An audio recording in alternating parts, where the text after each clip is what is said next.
Hi everyone, welcome back to Poetology.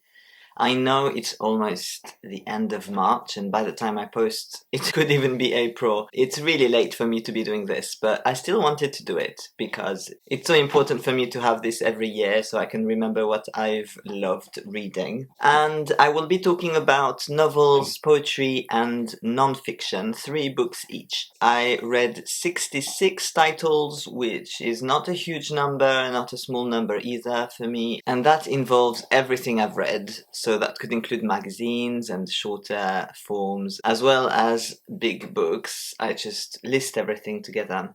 And so out of these 66 books, here are the 9 that were my favorite, the ones that left a stronger impression on me. The first novel is Orbital by Samantha Harvey, and this book was kind of magical to me. I listened to it as an audiobook and haven't got a copy of the book yet. I thought it had an oniric quality and felt very poetic to me, as well as being scientifically minded.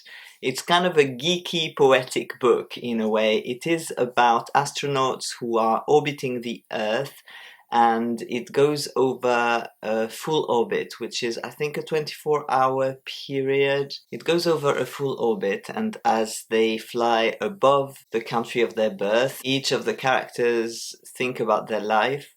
And so you see the inner thoughts of each character and also how they interact together during this orbit. In a way, I mean, nothing really happens, right? The astronauts are just there, living their life in orbit.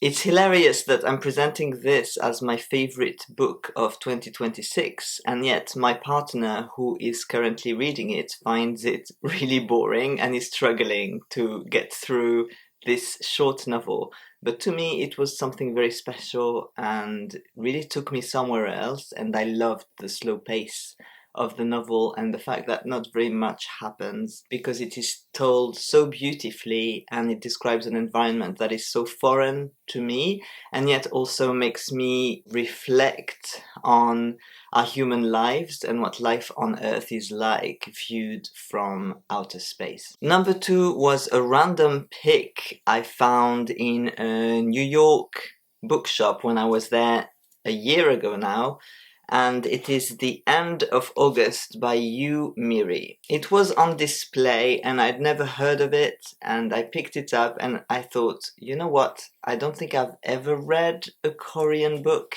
And I also found it intriguing that Yu Miri writes in Japanese and lives in Japan and writes about Korea. I just wanted to pick it up. It's quite a big book, but then I was on holiday, so I did not hesitate to take it. It is a little bit like 100 Years of Solitude or Carpentaria, in that it talks about several generations in a family's life, and you can really see what is carried from one generation to the next. And in some ways, it's also about running and trying to make it to the Olympics as a runner, and one generation passing that on to the next generation because conditions aren't ripe. Maybe this novel is too long. It has its imperfection for sure. The style is strange and sometimes repetitive. Mostly I enjoyed it. Occasionally I found it a little over the top, like, please edit this and make it shorter. But if you let yourself fall into that rhythm, then actually it's a really good novel. I'm saying it's the first Korean novel I've read. That's not true. I've read The Vegetarian by Han Kang and some poetry, but it's still fairly new to me, so if you have any recommendations in Korean literature, I would love to hear about it. The third one is a classic. A friend gave this to me years ago, and it was nice to finally pick it up. It's Daphne du Maurier's Rebecca. And there is a film that I haven't seen either. Maybe I will watch it now that I have read the novel. This was published in 1938, so it is a 20th century novel, which is a little bit of a gap, I think, in my knowledge of English literature. I tend to jump from the 19th century to, the late 20th century, and I haven't read that much from the early 20th century, I think, as I have from other periods. I thought it was pretty great because it's quite a dark gothic novel, which is something I love.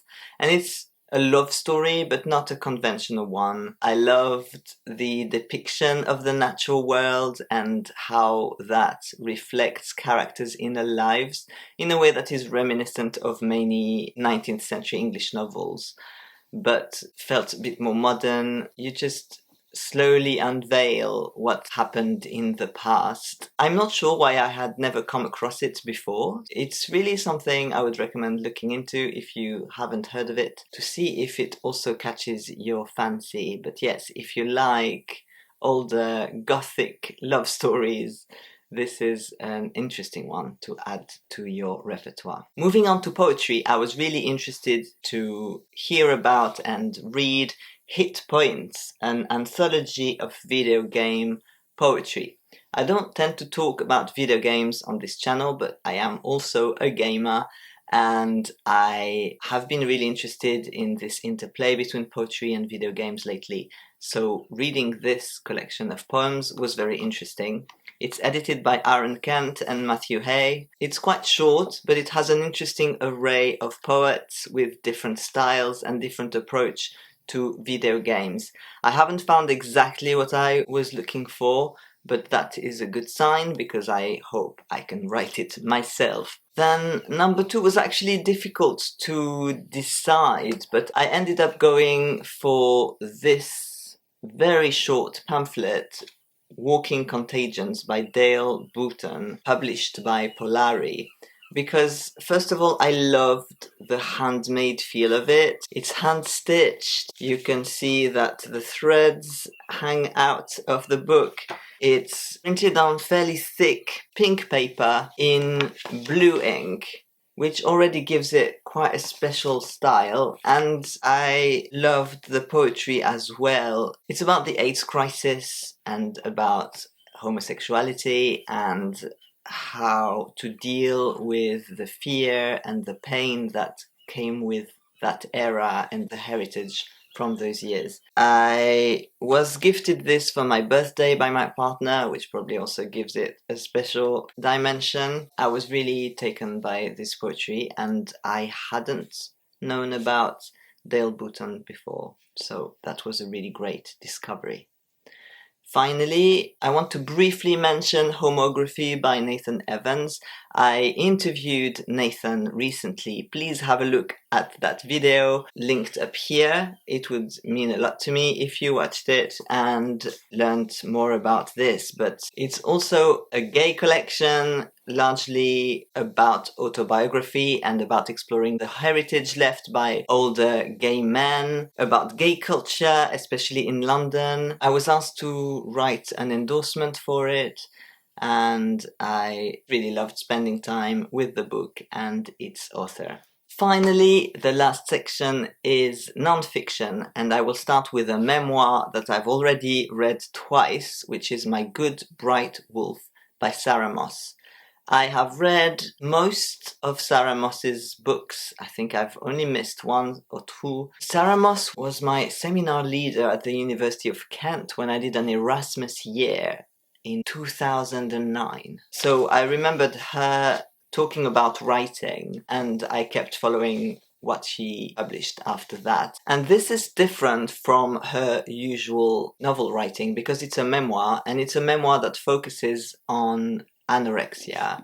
Basically, it talks about the author's childhood and how she developed anorexia in her teenage years, how she healed from it, and how it came back in middle age when it interrupted suddenly her family life and professional life, although interrupting is not really the word when you see how hard she keeps working almost to death. And it's really interesting in how it draws links from childhood and how she was brought up, and how this suddenly came back to haunt her, and how her upbringing informed her psychology even later in life. It's very interesting to me because I have read a lot of anorexia and eating disorder memoirs more broadly, and it may be the only one that talks about having a major relapse in adulthood, beyond your 20s, let's say.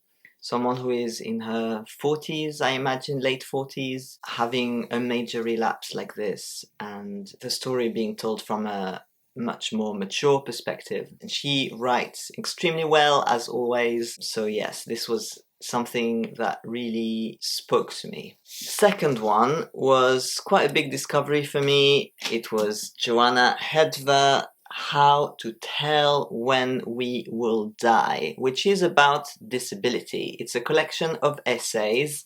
The most famous one apparently blew up online, but I'd never read it. It is titled How to Tell When We Will Die. It's quite a radical perspective on disability. It's also a little bit gothic, a little bit punk. And I found the tone of voice very refreshing, just because Hedva talks about disability in a way that is different from other voices I've heard on disability. Sometimes I found their tone a little bit annoying. Sometimes I found the book a little repetitive. Some of the essays are better than others. But overall, I found it really new and refreshing, and I think it's an interesting take on disability, and that the essays are varied and intelligent. And finally, I had to mention this book because I haven't really heard anyone who's read it or talked about it, and this is The Omnivore's Deception by John Sanbonmatsu, who is an American philosopher, and this is basically a response to The Omnivore's Dilemma by Michael Pollan. And that book was largely a justification of meat eating. And this is more of a vegan response, but from a philosophical perspective, talking about ethics. I don't know if I've ever mentioned on this channel that I'm vegan, but I've been vegan for nearly 13 years. I've read quite a few books on veganism, and this one was really thorough, I thought, and very thoughtful and well-informed, and it tends to go a little further than most other books do. It also looks at some cultural movements that are happening and critiques them from an ethical perspective. I said it was a response to The Omnivore's Dilemma, but even if you don't know who Pollan is, and this is the first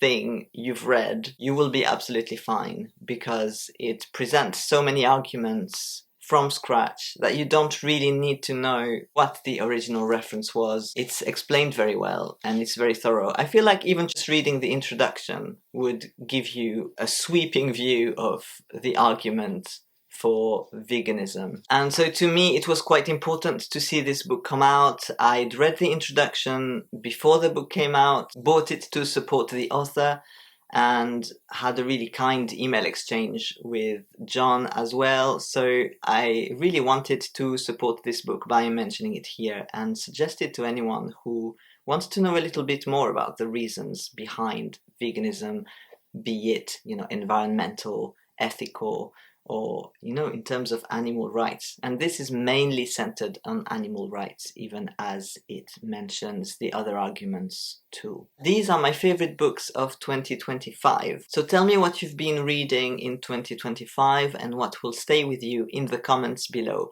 Thanks for watching, and I look forward to seeing you again very soon. Bye!